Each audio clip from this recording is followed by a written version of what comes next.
Iki mon kemon. Walah ya sing benakne beak iki ya iki lho. Ya iki kae. Lah kaya Semar gak padha tekku to, Mbak. Lah kok ya ngono to? Apa Mas? Pak Kris wis ready. Pak oke. Oh. Bocah papat joget bareng Kingko Wengko disawer karo Pak Kris sebesar Rp5.000.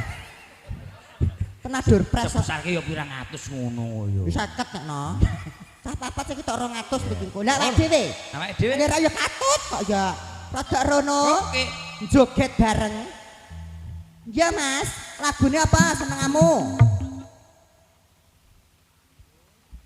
Ayo anu. Tin Martin. Wis Mas jambu alas ya. Iya. Adepe rono, jogete sing heboh.